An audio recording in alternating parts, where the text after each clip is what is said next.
The crash was sudden. One moment, the stars were calm and quiet outside Ben's window. The next, alarms screamed through the small human colony ship.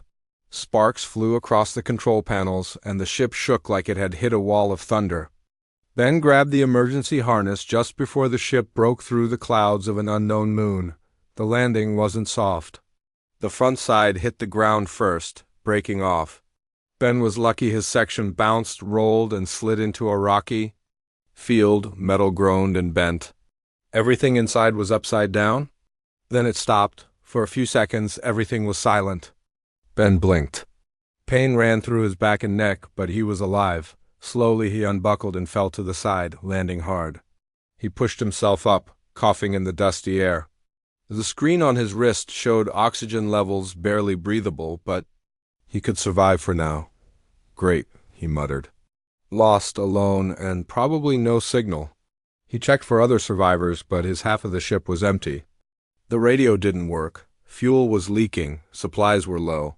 He knew staying near the wreck was dangerous, especially if the moon had predators or storms. He needed shelter and fast. After some searching, Ben found a cave nearby. It was hidden, behind large stones and thick vines. He pulled them aside and stepped inside. It was cold and quiet, with a soft green glow coming from moss on the walls. Deep inside, it opened into a wide space. It looked safe, but as he moved farther in, he stopped. Someone else was already there. A tall figure sat near the cave wall. She turned her head sharply. Glowing eyes, silver skin, and sharp markings on her arms, she wasn't human. Ben froze. She looked weak, maybe hurt, but alert. I don't want trouble, Ben said, raising both hands. The alien woman stared at him. Her breathing was rough. She looked like she had been in a fight or maybe crashed like him. Her left leg was wrapped with torn fabric, and she leaned against the rock as if moving hurt. She said something in a strange language. Ben shook his head. I don't understand, he replied. They stared at each other in silence. Then slowly, Ben dropped his bag on the ground and backed away, sitting near the other side of the cave. He didn't sleep much that night. The next day, he woke to find the alien woman watching him. Her face was calm, but her eyes were still sharp. He took a small water pouch from his bag and offered it. She didn't take it at first, but after a moment she reached out and drank. It seemed to ease her pain. Then she pointed at herself and saw Jarala. Ben blinked. Jarala? She nodded. I'm Ben, he replied, pointing at himself. Their words didn't match. But they had started something. Over the next 2 days, they shared supplies and kept distance. They used hand signs, simple sounds, and gestures to explain things. Ben fixed a heating device to make the cave warmer. Jarala gave him a piece of strange fruit she had in her pack. It tasted weird, but it helped his energy, but something strange started happening. Ben noticed that Jarala sometimes walked like she was dizzy. She would stand, take a step, then suddenly lean to the side or bump into the wall. She would glare at the floor as if it had betrayed her. He also felt strange. His arms felt stronger than usual. His sight was sharper. But at the same time, his balance felt off, and sometimes he'd forget a word or thought mid-sentence. Even when speaking to himself, on the third night, Jarala suddenly stood up, stumbled again, and shouted something angry in her language. Then she turned to Ben and said slowly in broken English, I can't walk straight. What did you do to me? Ben held up his hands. I didn't do anything. She glared at him and sat back down hard. Both of them were breathing heavy. The air felt thick, almost buzzing. Ben pulled out his scanner and checked the air. Strange symbols flashed on the screen. The oxygen was mixed with another gas, one not in his records. It was faint, but it was real. Something's in the air, Ben said softly. Maybe the cave. Maybe it's causing this. Jarala looked at his scanner, then sniffed the air. She nodded slowly, as if understanding. They were both changing, affected by something unseen. Ben looked at her, then around the cave. This place was not just shelter, it was something more. Something strange, and now something dangerous. But it was too late to leave. They were already breathing it in. The cave stayed quiet, but something about it didn't feel right anymore. Ben checked his scanner again. The unknown gas was still in the air, slow but steady. It didn't smell strong, but he could feel it like a tingling behind his eyes, a light buzz in his arms. And Jirala. She kept losing her balance like the ground moved beneath her. Ben tried to explain with hand gestures. He pointed to the air, to his head, then acted dizzy. Jirala frowned, watching closely. Then she sniffed again and nodded slowly. She understood. Something was affecting both of them. They needed answers. Together they started exploring deeper into the cave. Ben carried a small light while Jirala moved with a cautious step. The walls shimmered with soft green moss, and deeper inside they found more of it, thicker, brighter. The air grew warmer. The scanner beeped faster now. Ben pointed at the moss. This might be the source, he said softly. Jirala knelt and touched it. Then she pressed 2 fingers to her own chest, then her head. Ben guessed she was saying the moss was doing something to their bodies. Maybe their minds, too. Later, they sat near a small rock fire, trying to rest. But Ben's mind was restless. He remembered moments earlier in the day his vision had sharpened so much he could count the tiny lines on a rock several feet away. His hearing had also improved. He could hear Jirala's soft breathing even from across the cave, but the side effects remained. His balance was worse now, his fingers sometimes trembled. And when he closed his eyes, he could feel strange emotions, almost like someone else's feelings inside his own head. Jirala stood up and tried walking again. This time she stepped once, twice, and then spun sideways like something pulled her. She hit the wall lightly and let out a long sigh. Not again, she said mostly to herself. Ben looked up. You okay? She gave him a glare and said, You did something. I didn't, Ben replied quickly. It's the cave. She pointed at him, then herself, then the moss. Ben nodded. Yeah, something is linking us. Or changing us, or both. She didn't reply, but her face looked less angry and more thoughtful for the next few hours. They tested the air by moving moss samples into sealed bags and placing them away from the cave. The air near those spots stayed normal. Ben confirmed it. The moss gave off the gas. And both of them had breathed it for days now, but why were they affected in such strange ways? That night, Ben had strange dreams. He saw colors he didn't recognize, shapes that moved like smoke. Voices spoke, but not in words, more like feelings. He woke up suddenly and found Jirala sitting by the fire, staring at him. Dreams? She said quietly. He nodded. Yeah. She touched her head gently. Feel more. See more, but balance is broken. Ben chuckled lightly. Same here. They started doing balance training. Ben marked lines on the cave floor. Jirala tried walking them slowly. At first she stumbled and fell, but then she started getting better, each step steadier than the last. Ben followed and struggled too, but they helped each other stay upright. After a while, Jirala looked at him and said, You weak, but help good. Ben smiled. Thanks. I think it became a routine. They trained, studied the moss, and watched the scanner readings. They even started making rough drawings to communicate better symbols. For gas, balance, strength, vision, dreams. It wasn't perfect, but it worked. Ben noticed something else too. Jirala didn't seem as cold anymore. She still spoke sharply and didn't smile much, but she shared her food, helped with repairs, and even laughed once when Ben tripped over his own feet. The gas didn't just make them stronger or dizzy, it also opened their minds. Slowly, they were understanding each other better.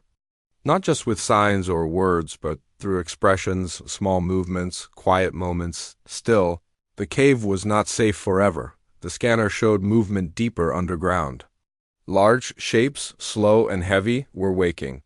Ben didn't know what they were, but it gave him a bad feeling. And Jirala's eyes narrowed when she saw the readings. She drew a symbol for danger beside them. They didn't speak much after that.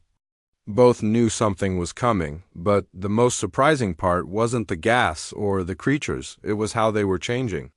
Not just physically, but inside. 2 strangers, 2 lost beings from different worlds were learning to survive together, and it all started with a complaint. I can't walk straight. What did you do to me? Jirala had said, But now she was standing taller, walking smoother, and Ben was starting to feel like the cave hadn't broken them. It was building something new. The days passed slowly, but Ben and Shirala were no longer just survivors. They had become partners in survival. Their strange training helped them both walk better. The dizziness didn't fully go away, but they learned to control it. Sometimes they moved like dancers, each step careful, each motion smooth. They helped each other, fell together, and got back up every time. Ben made marks on the cave wall to count the days. It had been 7 since the crash. Food was running low, power in his small heater was dropping. But worst of all, the scanner showed that the strange gas in the cave was getting stronger. Chirala felt it too. Her senses were sharper than ever. She could hear things deep below the rocks, small rumblings like something breathing underground. One night she sat near the fire and pointed at the cave floor. "Not safe," she said, tapping the stone. Ben frowned. "What do you mean?" She drew a shape in the dirt, long, thick lines that moved like snakes. Then she tapped the moss. "They live near this." Ben understood. The moss, the gas, and the underground creatures were all connected. The gas wasn't natural, it was a kind of defense. Something the cave itself used to protect its home from outsiders. They weren't supposed to be here, so the moss warns them, Ben asked. "Or maybe traps us." Shirala nodded slowly. Her face was serious. The scanner showed bigger readings now. 2 large life forms were moving below them. They were slow, but getting closer to the surface each hour. Ben and Shirala knew they couldn't wait any longer. They had to find a way out. Early the next morning, they packed what little they had. Ben had half a water pouch, a broken communicator, and some dried ration sticks. Shirala had her curved blade, a glowing stone from her armor, and a small piece of her ship's memory chip. Neither of them had enough supplies, but it didn't matter. Staying would mean death. Before they left, Ben gave one last look at the moss-covered wall. "You gave us strength," he said softly, "but also trouble." Shirala touched the wall. Gently, strange place, strange power. Together they moved deeper into the cave. Their goal was to find another exit, anything that led out of this strange world underground. Ben used his scanner to look for open spaces. After walking for hours through tight tunnels and sharp rocks, they finally found something. A narrow path led upward. Faint light came from the top, maybe moonlight. Hope filled them both. Shirala climbed first, using her strong arms to pull herself up. Ben followed, slipping twice, but she helped him each time. As they neared the top, the rumbling started again. Louder now, the creatures were awake. Ben turned and looked down the tunnel. Behind them, shadows moved. Large shapes, crawling along the stone. He couldn't see them clearly, but he could feel their presence. Something ancient and massive was coming for them. "Go!" Shirala shouted. They climbed faster. Ben reached the top and pulled himself into a wide opening. He turned to help Shirala, and together they rolled onto the surface outside the cave. At last. The sky was cloudy, the air cold, but it was still better than the cave. Ben gasped. "We made it." Shirala stood and looked back at the cave entrance. Deep growls echoed from inside, but nothing followed them out. "They stay in there," she said. Ben nodded. "Then let's not go back." They moved away from the cave, walking across the rocky field. The strange gas effects were already fading. Ben's balance felt steadier. Shirala walked almost perfectly now. The dizziness was leaving them, but the strength stayed. They reached a high point and set up a small signal light. Ben fixed the emergency beacon and sent a signal. Then they waited. The stars were starting to appear when Shirala sat beside Ben and looked at the sky. "You..." "Strange," she said. Ben raised a brow. "Me? Yes, weak human. But strong here," she said, tapping her chest. Ben smiled. "You're not so bad either." Shirala stared at him, then said, "I walk straight now." Ben laughed. "Told you I didn't do anything." She didn't answer. Instead, she looked up, eyes scanning the sky. Her people might come. Or his. Maybe both, but something had changed between them. The cave had tried to trap them. Instead, It brought them together. The sky grew darker, and the stars above started to shin.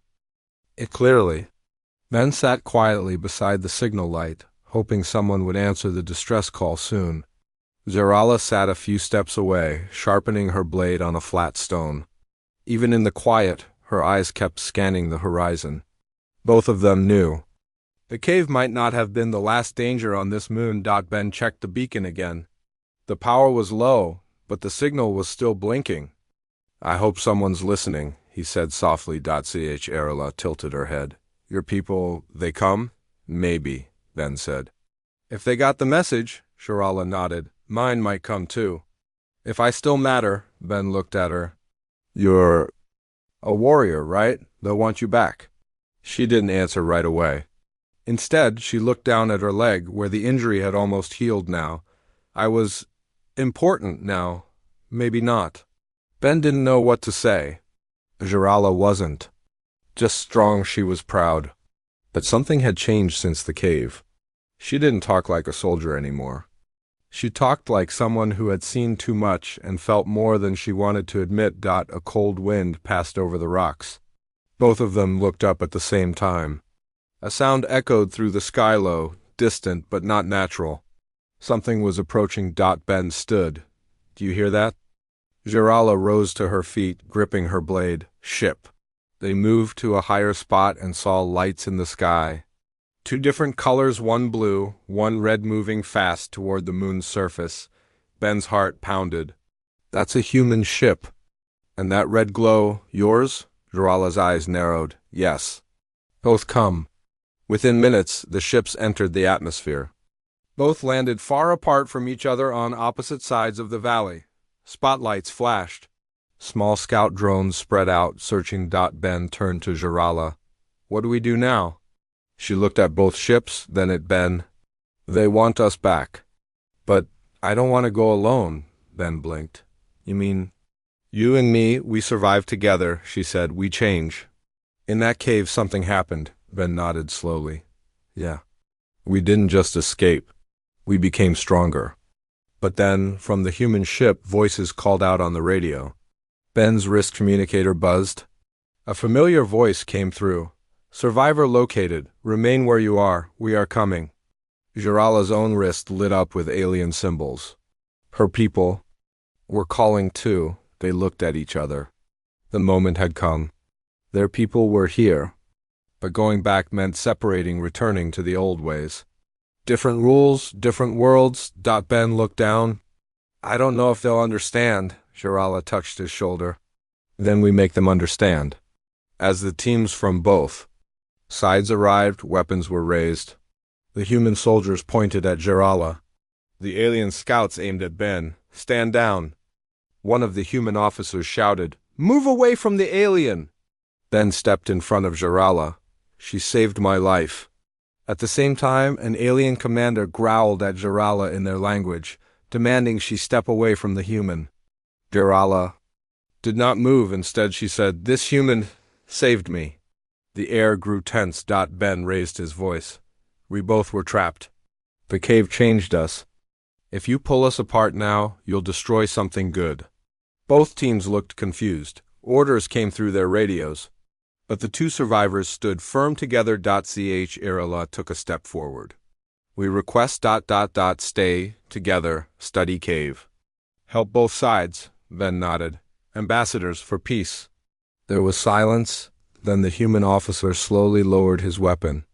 The alien commander gave a sharp grunt but said nothing more. A few minutes later, the leaders from both sides met. In the middle. After some talk, scanning data, and seeing the cave readings, they agreed. This place was unknown and dangerous, but also powerful. And the bond between Ben and Jarala.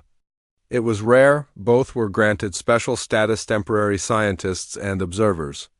They could remain on the moon, study the effects of the gas, and report their findings. As the sun rose over the quiet rocks, Ben and Jarala stood together, watching. Their teams leave for now. Jarala looked at him and said, We choose our own path now.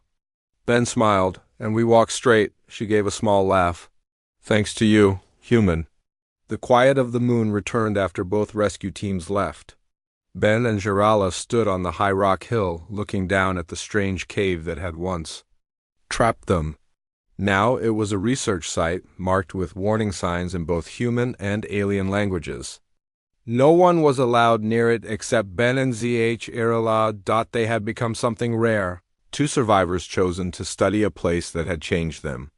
They now lived in a small shared outpost built between both landing zones. Supplies came weekly from both sides, but most days it was just the two of them. The dizziness was mostly gone. The strange effects from the gas had faded, but the deeper changes remained. Ben felt stronger, calmer, and more focused. Gerala said her vision had improved beyond anything she had before. They had adapted. Ben walked slowly near the edge of the cave, checking the sensor logs. No movement underground today, he said. Erala stood nearby with her scanner. Creatures sleep again. Good, Ben said. I don't miss them.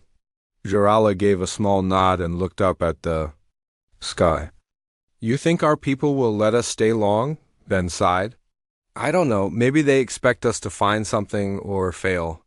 She looked at him. Then we find something. We show them. Inside the cave, they had placed small drones and cameras. They studied the moss, the gas, and even the temperature changes. Every day brought new readings. The moss reacted to sound. The gas changed with light. Even their presence seemed to affect the environment. One afternoon, while reviewing the data logs, Ben noticed something strange. Hey, look at this, he said, pointing to the screen. Zirala came closer. What is it? The gas levels rise every time we talk near the cave walls, Ben said, and when we argue, it spikes. Zirala frowned. The cave listens? Or senses emotions, Ben replied. What if the cave responds to feelings? Zirala's eyes widened. Then it tried to confuse us. Make us fight, but we didn't, Ben nodded.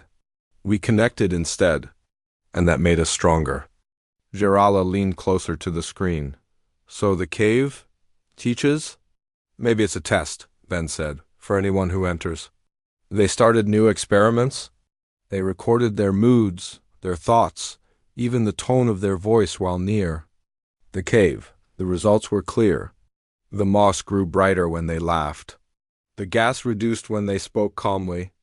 But when one of them got angry or scared, the cave reacted more gas, stronger effects. Ben sat back, amazed. It's like the cave wants balance. Gerala looked thoughtful. Maybe we passed its test. That night, Ben couldn't sleep. He stepped outside the outpost and looked up at the stars. He thought about Earth, about his old job, his quiet life before the crash. He had never expected to end up on a strange moon with an alien warrior. Yet now, it felt more right than anything he'd known. He heard footsteps. Gerala joined him, holding a warm drink. You dream again? She asked. Ben smiled. Just thinking. About leaving?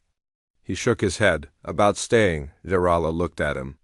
I once thought humans were soft. Now, I think different. Ben laughed softly. I once thought aliens were cold. But now, I know better. They stood together watching the sky. Do you think anyone will believe what we found? Ben asked. Irala took a slow breath. They must. This place changes people? It changed us, Ben said. She nodded. I couldn't walk straight. Now I walk forward. Ben looked at her and said, You were never weak. You just needed someone beside you. She met his eyes. You too, human. For the first time, there was no barrier between them, not in words, not in thoughts. They were no longer strangers. They were something more. Partners, maybe even friends. And together, they would find out what the cave truly was. Morning came with a strange silence. The winds were still, and the sensors around the cave showed no movement. But something in the air felt different. Ben sat near the edge of the outpost, checking the readings again and again. Everything looked normal, but his instinct said otherwise. Gerala stepped out, stretching her arms. You sense it too? She asked. Ben nodded. Yeah, something's waiting. They walked to the cave entrance, careful and alert. The moss was glowing slightly brighter than usual. A soft hum echoed through the air like distant music coming from the walls. Ben placed his hand near the moss. It's calling us. Jarala didn't speak. She just stepped forward and entered the cave slowly. Ben followed her, holding a small light. The gas levels were low, but the energy in the space felt high, almost alive. They reached the main chamber. Nothing had changed, yet it felt completely new. Do you feel that? Ben asked quietly. Jarala stood still, eyes closed. Yes. Not danger, something else. Suddenly, the moss across the wall shifted color from green to soft blue. Then, a circle formed in the center, glowing like a doorway. Ben stepped back. That wasn't here before. Jarala raised her scanner. No heat, no sound, but power. Strong. Without thinking, Ben touched the edge of the glowing circle. His hand passed through it like mist. He pulled back quickly, heart racing. It's some kind of portal, he said. Jarala looked at him. We go? Ben hesitated. We should wait, reported first. But even as he said it, the cave seemed to respond. The glow pulse, and a soft wind pushed from the portal like it was inviting them. Jarala took a deep breath. We found this place together. We go together. Ben looked into her eyes. There was no fear, only trust. He nodded. Let's do it. They stepped into the portal side by side. For a moment, everything was light. Not bright, but full of color, sound, and feeling. They couldn't see their feet, but they felt ground. They couldn't hear words, but they felt thoughts. It was not a place in space, it was memory. Suddenly, images floated around them. Beings of light, tall and gentle, moving through stars. They were not human, not like Jarala either. They were ancient, peaceful, and powerful. Ben whispered, Are these the ones who made the cave? Jarala's voice was soft. I think they were teachers.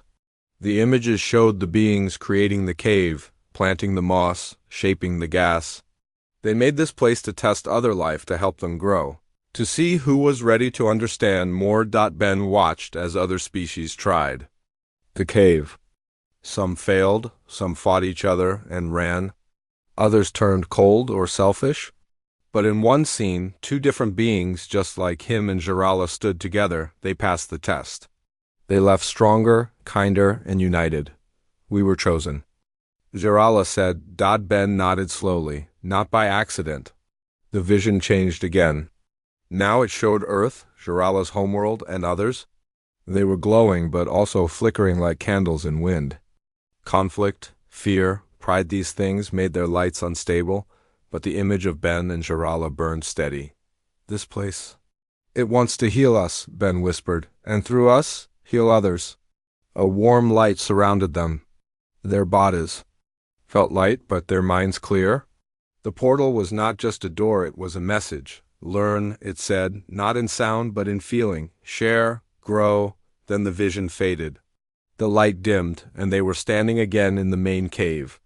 The portal was gone. Jarala stepped back slowly. We saw truth. Ben wiped his face. Yeah, not just a test. A gift. They returned to the outpost without words, but something had changed in their steps. They were not afraid. They had seen what few ever would. That night, Ben sat by the window, writing a report. We have proof now. If we share it? Right, they'll believe us. Jarala stood behind him. Even if they don't, we still know. Ben looked up. And we walk straighter than ever. Jarala smiled, just a little. Thanks to you. And that cave. The next day began. With a clear sky and calm winds, Ben stood outside the outpost, sending a report through the long-range signal. He added everything about the portal, the visions, the ancient beings, and what they had learned. He didn't care if people believed him right away. The truth had to be told. Jarala watched him from the doorway. Her sharp eyes followed the hills and rocks, always alert. But this time she looked relaxed, as if a weight had been lifted from her shoulders. Message sent? She asked. Yeah, Ben said. Now we wait. She stepped beside him. Your people, how will they react? They'll doubt it, Ben said. Some will think it's just a strange cave. Others might want to claim it. Jarala nodded. Same with mine. They want power, not peace. They stood quietly for a while. The sun rose higher, casting a soft light on the valley. The cave entrance glowed gently in the distance. It no longer looked like a trap. It looked like a gate. You think it's over?